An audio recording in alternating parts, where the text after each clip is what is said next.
All right, what is up, everybody? This is Keith Jameson. Go back here, guy 231 on Sorare. Thank you for tuning into another episode of Sorare Stateside. I got my dude, Duncan Disorderly, repping the Everton badge. Martin, how's it going, man? Good. How are you guys doing? You know what? I didn't even notice. You got the Spurs hat going, the Everton. I just need some lightning gear, and then you're all set. I have my jersey. I should have put that on as well. Well, then we're gonna get you like Carlos Heel, Insigne. Who else do we need to get you some gear of? My boy Giannetti now. Oh, that's right. You just got him. So it's actually cool that we started that. Before we jump into some MLS talk, Martin and I go back years and both love MLS. So we're gonna be talking about that. I actually want to talk about your gallery restructure on Sorare because I'm like beyond jealous of it now. I wish I would have thought of it. I went for like quantity, whereas you definitely went for top end quality. Let's just like talk us through that because I mean, this let me just say this before I turn it to you. I've really tried to make Sorare Stateside very much into like the budget player and like make people not think they have to come in here and drop $25,000 to join in or to compete with the whales. And I think you're like me. You didn't start out with a huge budget, and now I'm looking at your gallery: Julian Alvarez, Carlos Heel, Lorenzo Insigne. Like, just talk to us about that and your journey, for that matter. I guess when I joined, I got a little lucky with like my first reward for the 5 cards was like Leonard Grill, who was actually playing for Leverkusen at the time.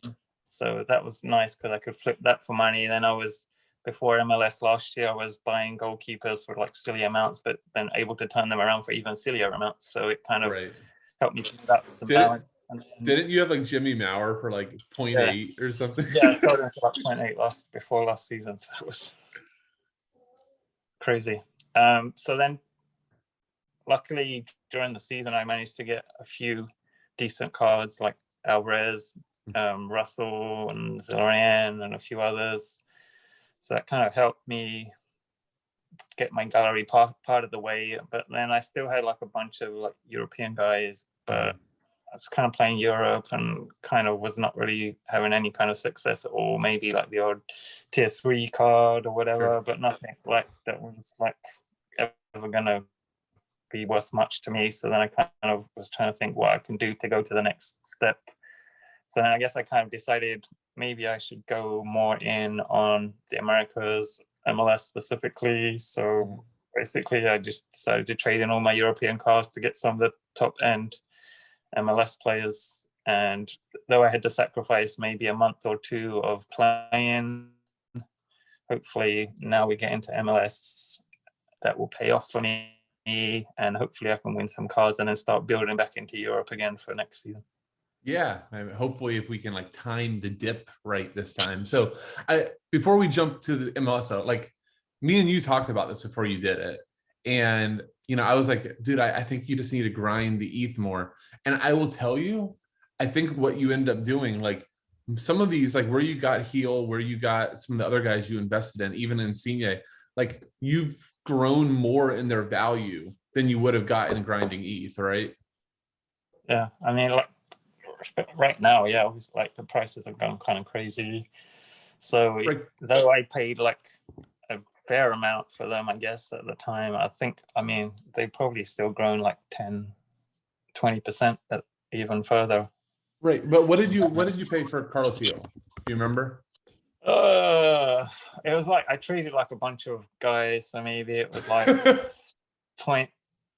maybe like 1 ETH, maybe, I guess. Okay, I thought it was right around there, and I don't know why the hell. I think it was like 0.9 for Insigne, so.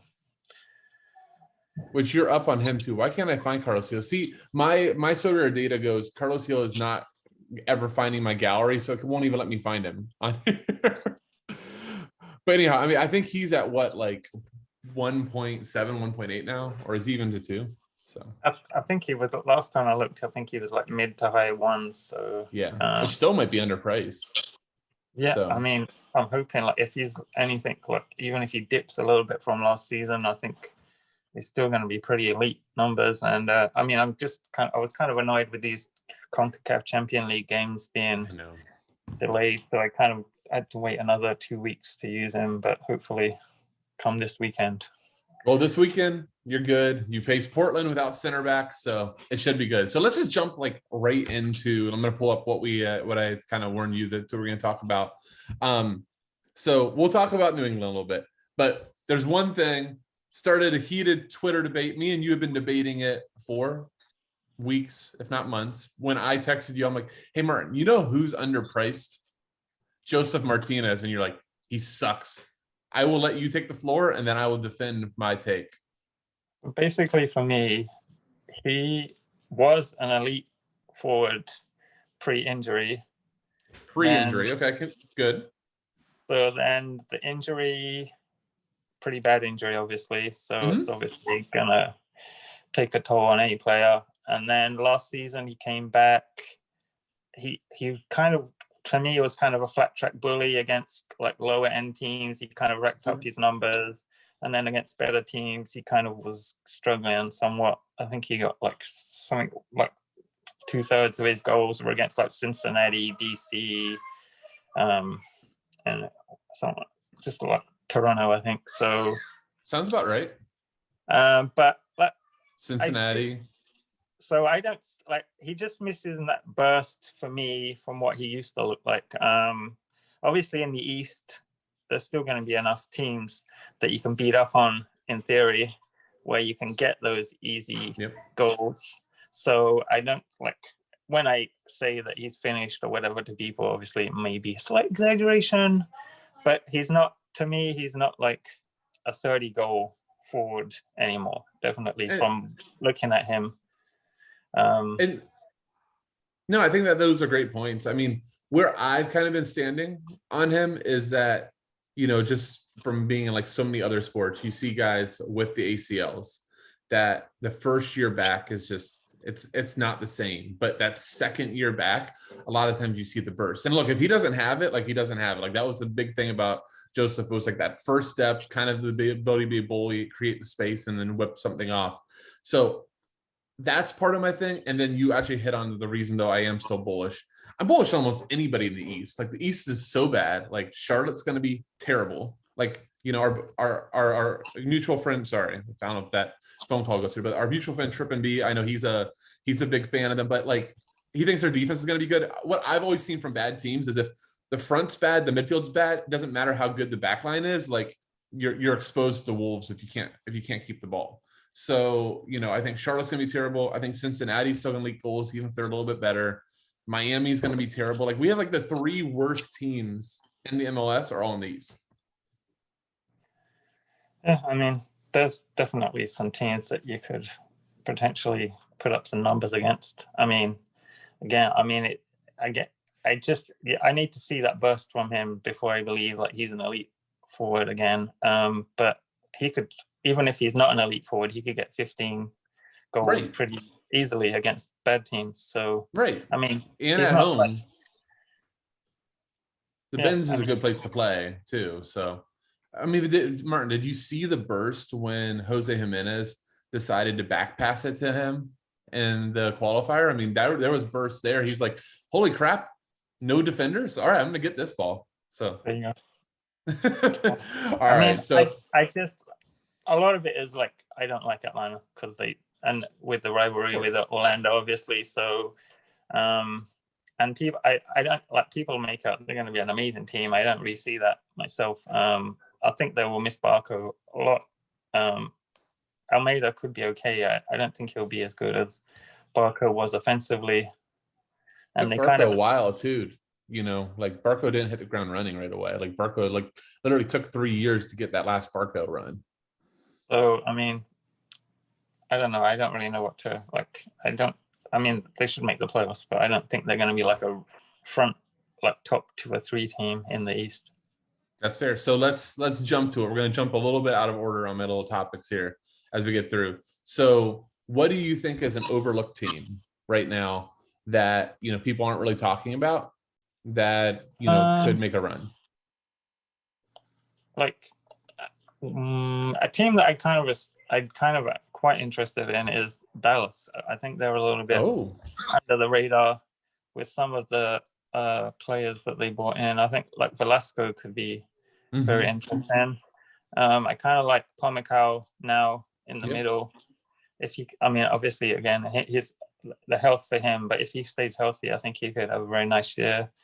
Then Areola's always been pretty solid MLS player, at least. Maybe not, people probably rag on him for international level, but he's been decent. He's been okay there.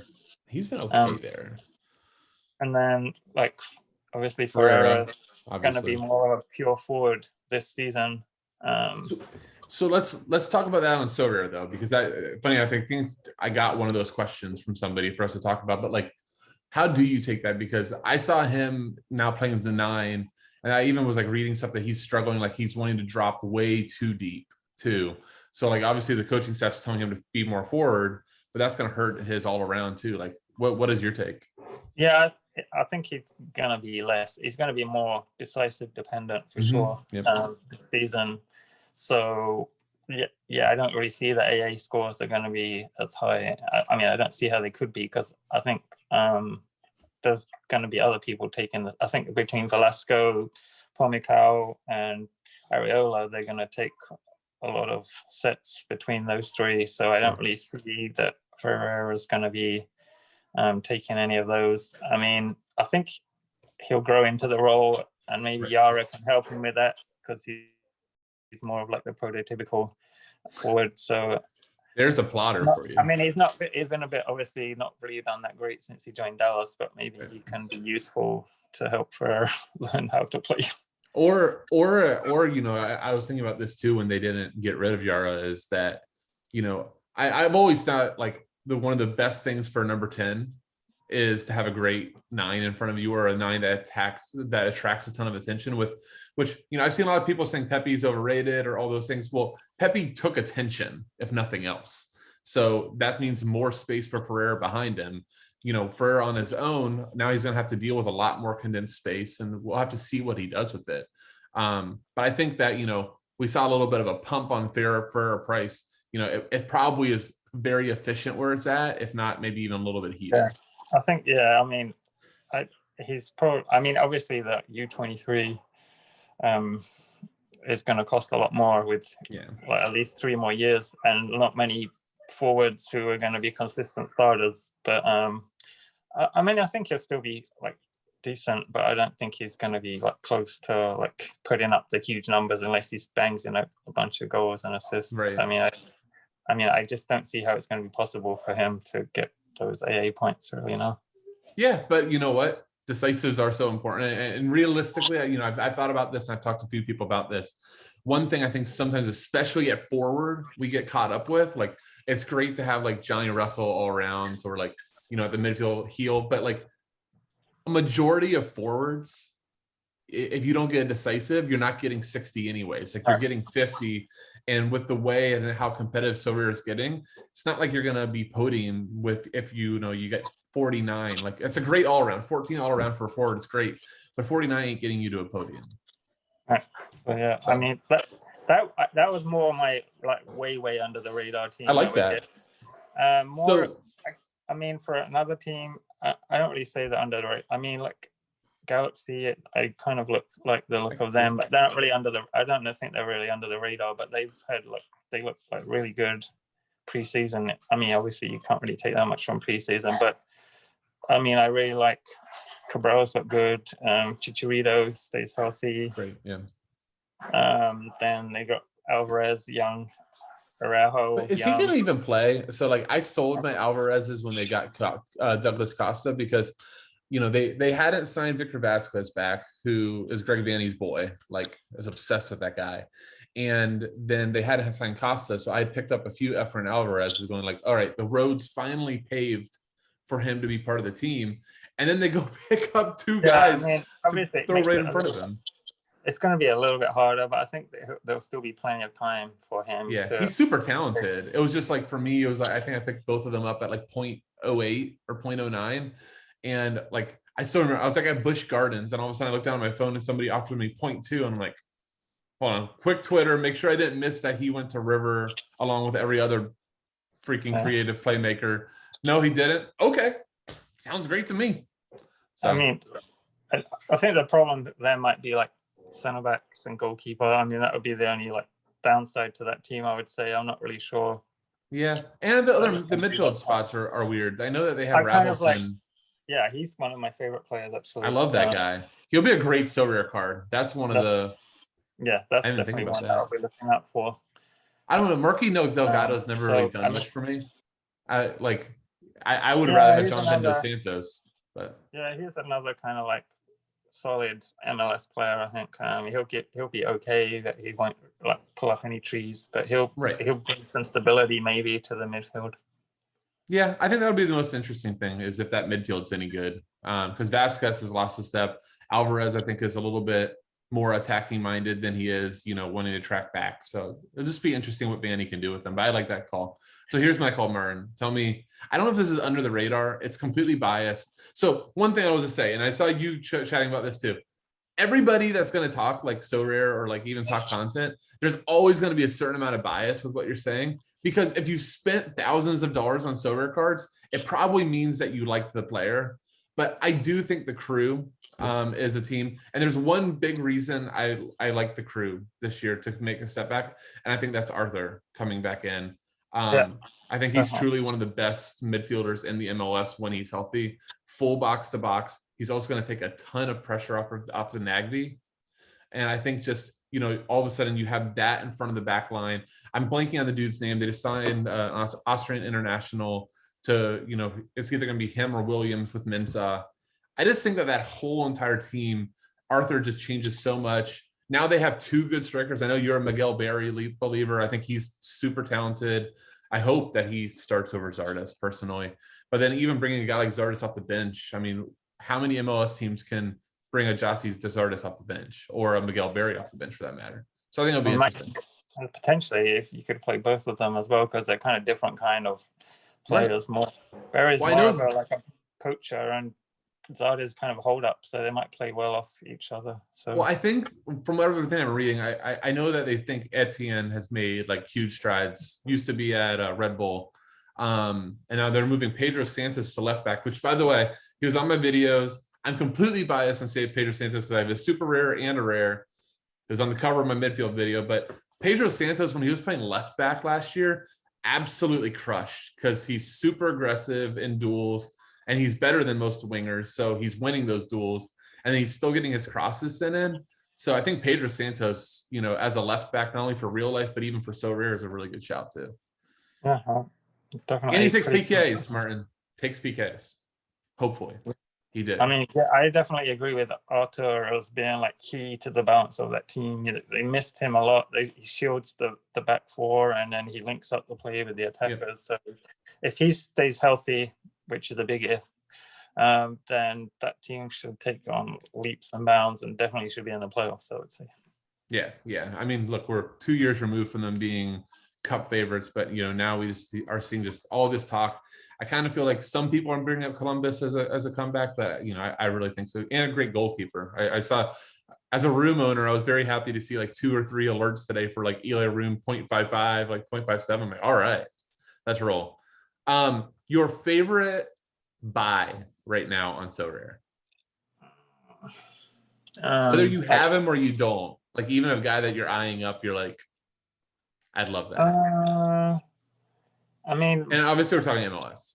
It was for me. I was like I needed that elite defender. So like that Giannetti buy for me was like a key buy. I mean, the guy is like a monster with AA scores, and like he's so pretty. Like he barely gets bad scores. So for me, that was probably what I was missing the most from my gallery. Like I had some kind of like second like tier kind of defenders to match my goalkeepers, like Elliot Glesnes and Antonio Carlos, because I had Blake and Gracie. But I needed like a standout kind of defender who put up just like consistent scores. So that was kind of one that I had my eye on. And luckily I was able to trade Roldan and some East to get him. So kind of trading from like an area of strength to get to get a new number one defender was a priority for me pretty much. Well, because I think that's a great point too. And my favorite guy is going to be a defender too. Because MLS, the one thing the MLS has a ton of is midfielders. Like, we just talked about Archer. who's like you get right now for like 0.12, who, if you look at back when he was healthy, that guy was banging out 50s to 70s, like no other, and that's 0.12. But you start looking at defenders and it starts getting very, very, very low. I think going to like Argentina or going to Liga MX makes a ton of sense. But I actually am going to do an MLS defender. I think Thiago Martins is just a little bit cheap. I had picked one up probably like 2 weeks ago when he did a dip into like the low 0.2s. Like I think he got, obviously he's not going to score as well as he did in J League, with one of the better teams in Japan. Now he goes to a really good team in NYC, but I think it's going to take a little bit of getting on, but I don't think he should have gone from being a 0.5 player in the J League to being like, right now he's like 0.245. Like, to me, he's easily one of the top 5 defenders in the MLS. And if he kicks on and gets the league down, he could be up there with Zimmerman and Yaimar for like the best scoring defenders in the league. What do you think about that?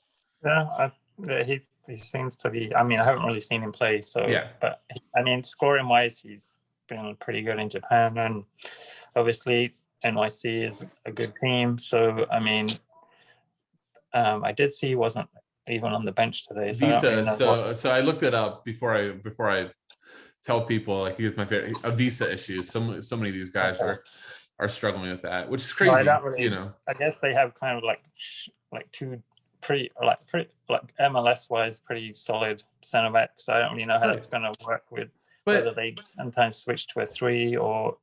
That's what I've been hearing, but and they kind of did that with Sands that time. My thought is this, like, I think so often, and you taught me this years back with DFS, but follow the DPs, because teams have to shell out a ton of money for DPs.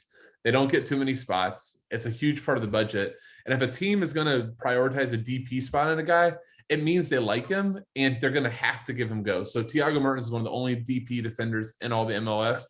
NYC isn't short of budgets. They could have gotten anybody. They chose Martins. I think it's for a reason. So we'll see. I think he definitely have a decent season with them. And obviously, again, they're going to be one of the front end teams in the East for sure. Right. And the East, I love going to East. Favorite young player?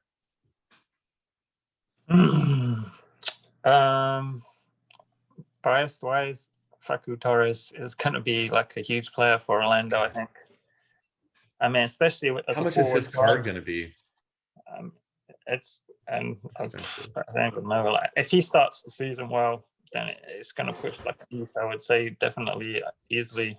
So we need him to sit the bench on his first few minutes, right? And then we just jump on it. But tell us a little bit about him, because I know a lot of people know him. He's like a wing.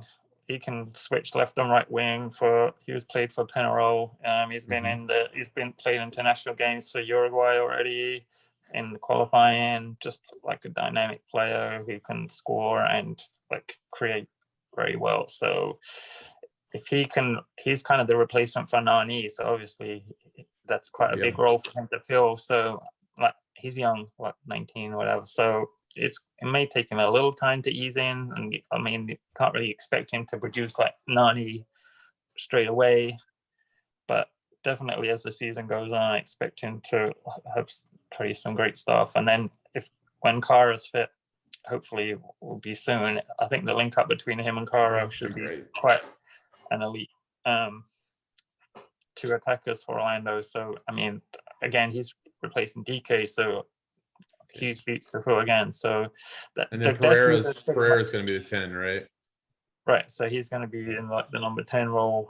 And then, I mean, it seems like they're going to start Michel right now on the other wing, which I'm not like either enthusiastic about. But Muller wasn't really offering them much at the end anyway. Yeah, he wanted his move. He was ready. He kind of coasted that season. So I was hoping for Van der Water to play a lot and from the start, but I think he'll get his time as the season goes on. So yeah, he's still going to sub. So we'll have a few minutes. I'm going to just do mine quickly. I'm going to go really late. I follow Tom Bogart on Twitter, very, very well-known MLS guy. And he's just, the last few days I've seen him talking about Marshall Reddy from Toronto a ton. And I guess it just got announced that Marshall Reddy's going to be right back for them. He's a forward card, so he's not going to get killed by the possessions lost like so many fullbacks do. So if he's nearly as good as he is, and especially I guess once you get Insigne in there, I saw they got Christico in the back to go with oh God, why am I blanking on the guy from Tigres, his name? Salcedo. Yeah, I don't know how good Toronto's going to be, but you know, a 17-year-old that's getting tryouts with like Liverpool and a couple multiple clubs, and now he's going to be starting. I think he's worth a look, and I like the fact that he's forward. Cade Cowell's in my other guy, but he's in my gallery, so I wanted to purposely not take somebody in my gallery. Yeah, I'm definitely a solid shot. All right, and then I think we got one more. Hold on, let me look at my list. The card that you plan to purchase next, and we'll end on that. Oh, there's a few that I have my eye on when the new cards are released. All right, talk about them. Nathan is like he's just like an absolute. Oh, for San Jose. Yes, SO5. Oh, he pops off the. Yeah, I've watched him. He's like all over the place. Yeah, he just puts up huge scores, and a terrible team last season. He was putting up huge scores, like so. He could be. I mean, he's probably going to be expensive, but I think he's going to be great player for SO5. You know what's really interesting? I didn't even think about that with Nathan, but like I brought him up on my defender video, but Calvo to me is like another shit stir. Like, you know, God, that has to be a horribly annoying team to play against with Nathan and Calvo in the back. Yeah. And Almeida. Yeah. I like that shot a lot. I think everybody's gonna be on Gold when he gets minted. What do you think Ryan Gold's price is gonna be? His number one serial. ETH? Probably north of ETH if he starts like how he finished last season. I mean, he's gonna be pushing Gale price, I would say. Yeah, and so that was the last thing I was going to just bring up. We only have about a minute, but you know, I think we've gotten to the point that Vancouver. I'm glad you didn't say it. Vancouver is like everybody's sexy pick and stuff like that because you know they're betting odds were low. I think I'm going to go in the minority, and I think Vancouver is going to disappoint, which sucks because I love Gold. I sold my Brian White super rare, so I'm completely like biased against him doing badly. I don't know if you have this when you sell a card, you just want to see the guy not do well. But you know, and then I think the back line still has a lot to be proven. Those center backs are just like Youngworth got washed out in San Jose, then like Godoy and what Youngworth is okay. I brought him up. I mean, he's okay, but he's not like lighting the world on fire. He's priced at like 0.05 for a reason. And then like even the fullbacks, they're not really defensively like Gutierrez and Brown. They're not like defensively sound. So Hassel's going to be very key to that team because I mean he's not really played a string of games. He's played like games, so he's going to be under a lot of pressure, having to play a full season. So I mean, that team could definitely concede a bunch of goals. Yeah, and I own Hassel. You got mad at me. Sorry again, buddy. But I guess we were going for the same card and didn't know it. But yeah. I'm always worried about a goalie that takes over, especially for a really, really elite goalkeeper. You know, there could be some struggles right away. The communication's so huge too, especially Vancouver plays a back three. There's a lot of communication that has to happen there. So I don't know. I could be wrong, but you know, I think that everybody's just like so enamored with like Gold and White that I just go, there's a lot more guys on the pitch than just the number 10 and one of your number 9s. So. And plus the West, obviously. So it's right. It's not. And, I mean, they start at Columbus, which I don't think is a great place to start either. So it'll be interesting. It'll be interesting. All right. Anything else you want to discuss, or anything we missed that you think the people should know because they want to know what Duncan Disorderly has to say? Just like if there are still some cards that I feel pretty like underpriced. Like I got Paul McGowan for like 0.1 like 2 weeks ago. So there are still bargains that you can kind of pick out. Like, so I mean, obviously, everybody wants the top end guys, obviously, but there's going to be guys under the radar. I got Mukhtar for like 0.05 last season when he went out of form, and I think that was like a really good thing that we both pecked on because I got a Mukhtar. I sold him too early, but then got him as a reward. But I think one of the biggest things you can do is wait for a guy to go out of favor, especially like a DP out of favor for a bit. Like, buy on the talent, don't buy on the form. So don't panic if you don't have all the cards you want at the beginning of the season, because there's gonna be injuries. There'll be players who come out of nowhere, and there'll be top end players that like flop or get hurt. So don't panic at the beginning of the season. There's plenty of games where you can build up your gallery. Yep, love it. All right, man. On that note, thanks so much for your time, dude. Good luck this weekend. It's finally back. I'm pumped. Can't wait. Let's go. All right, Orlando. Hey, it should be a fun day. All right, dude. Take it easy. Thanks for joining. Thank you. Bye. Bye.